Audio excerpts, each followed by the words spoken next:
Bonjour à toutes et à tous. Vous êtes déjà ou vous allez être diplômé du MBA. Et je viens de me rendre compte qu'il y a un cours que j'aurais dû vous faire et que j'ai oublié de vous faire. Ça fait 18 mois qu'on vous explique que pour réussir, il faut du talent. Ça, vous le saviez déjà.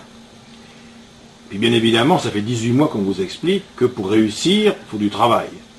Ça, si vous l'aviez oublié, on vous l'a rappelé.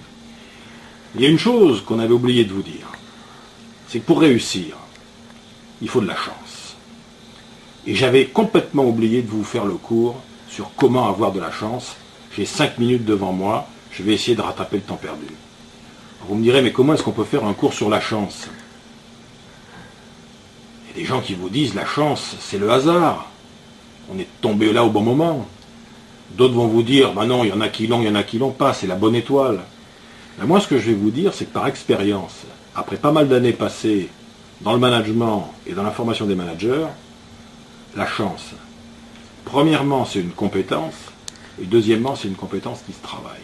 C'est-à-dire que ceux qui ont de la chance à répétition, ils en sont responsables, et ceux qui ont des coups durs et des coups de malchance à répétition, ils en sont aussi responsables. Parce que dans le fond, c'est quoi la chance, quand on regarde bien? Les gens qui ont de la chance autour de vous, et si vous, vous en avez de la chance, ça veut dire que vous avez une capacité à créer autour de vous un environnement favorable. Coluche, qui était un grand spécialiste du management, aurait pu nous dire, avoir de la chance, c'est avoir la capacité à gagner les concours de circonstances. Eh bien, c'est exactement ce qu'on peut apprendre à faire dans le quotidien, du travail, en entreprise, dans la vie sociale, un peu partout. Mais ça peut aller plus loin. Avoir de la chance, dans le fond, c'est activer la boîte à opportunités. Faire en sorte qu'à travers ce que je fais, les décisions que je prends, les contacts que j'ai avec les autres, je vais déclencher l'apparition d'opportunités. Alors c'est quoi une opportunité? Vous vous en souvenez peut-être, on en avait sûrement parlé dans le cadre du cours ou dans nos conversations à la machine à café. Alors, les opportunités, c'est trois choses. D'abord, les opportunités, c'est les bonnes rencontres. Rencontrer les bonnes personnes au bon moment. Mais les opportunités, c'est aussi ce que j'appelle moi les territoires. Aller sur les bons territoires. C'est les bons territoires du business, mais c'est aussi les bons territoires de la culture, les bons territoires géographiques, les bons territoires de la relation. Être sur le bon territoire. Et puis surtout, rencontrer des opportunités, c'est aussi être à l'écoute des bonnes demandes. C'est-à-dire, comme par hasard, celui qui trouve l'opportunité avec laquelle il va réussir, il a rencontré la bonne personne sur le bon territoire et il a répondu, ou en tout cas il s'est positionné comme étant celui ou celle qui pouvait répondre à la bonne demande. Alors vous me direz, mais d'accord, mais alors est-ce que ça peut se déclencher? En tout cas, ça peut s'aider. On peut aider ça. On peut aider ça avec 4 postures. La première posture, c'est déjà une posture de vigilance. C'est-à-dire de la curiosité.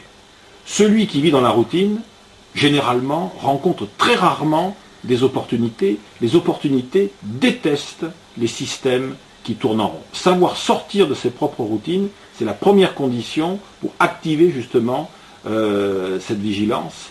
Et ça prépare l'esprit. Je crois que c'est Pasteur qui disait la chance ne favorise généralement que les esprits préparés. Se tenir vigilant par rapport à ce qui se passe autour. La deuxième idée, on en a beaucoup parlé ensemble en cours, et vous en avez parlé avec d'autres de nos collègues, c'est la magie du réseau. Être en interaction avec les autres et se constituer un réseau. Mais se constituer un réseau, c'est pas uniquement se constituer un carnet d'adresses. C'est pas uniquement demander des services et rendre des services. Se constituer un réseau, se créer les conditions pour l'opportunité, c'est devenir celui ou celle qui met les autres en relation. Celui qui crée les liens entre les autres. Celui qui aide les autres, d'ailleurs, à faire des choses. Je vous avais donné cette merveilleuse citation, je crois, de Pierre Doré, qui était le fondateur de l'Institut européen du leadership, et qui disait « La meilleure façon pour atteindre ses objectifs dans une organisation, c'est d'aider ceux dont on a besoin à atteindre les leurs. Donc c'est travailler en réseau. » Le troisième secret de la chance, c'est justement d'être conscient que la chance, elle ne marche pas toujours. Et qu'il y a des fois où il y a des revers. On a des coups de malchance, mais tout le monde a eu des coups de malchance. Vous prenez toutes les grandes réussites du monde des affaires, les grandes réussites dans l'histoire, les grandes réussites dans les médias, dans le spectacle, dans le showbiz, les grandes réussites sont jalonnées de problèmes, de difficultés, de revers d'échecs. Simplement, qu'est-ce qui s'est passé? Les gens qui ont vécu ces choses-là, ils ont utilisé leur échec comme une matière première. Ils en ont fait quelque chose. Ils ont utilisé leur échec et ils l'ont transformé en projet. C'est devenu la matière première pour rebondir sur autre chose. Ce qui fait dire d'ailleurs que la chance, la vraie chance, c'est pas ce qui vous arrive. C'est ce que vous allez faire avec ce qui va vous arriver. Ce qui n'est pas tout à fait la même chose. Et donc, le quatrième secret de la chance, c'est l'anticipation. L'anticipation, en ce sens que il faut toujours avoir un projet d'avance.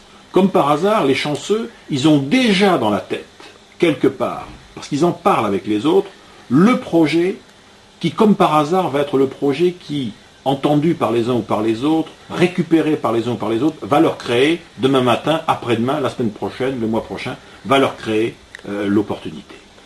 Voilà, moi, ce que je pouvais vous dire, c'était cette dernière leçon. Avoir de la chance, c'est un élément déterminant dans la réussite, ça s'apprend, on peut s'entraîner, ça passe par une nouvelle façon de percevoir la réalité, de gérer ses priorités de vie et de décision, et aussi ses relations aux autres. Et en n'oubliant surtout jamais que dans le fond, puisque tout est affaire d'opportunité, il faut savoir être de temps en temps un peu égoïste, et se dire que la meilleure façon, et c'est vrai pour tout, de rencontrer des opportunités dans la vie, c'est déjà d'en être une soi-même. Réfléchissez à ça, méditez ça, salut à toutes et à tous, et bon vent pour le siècle qui vient. Merci beaucoup.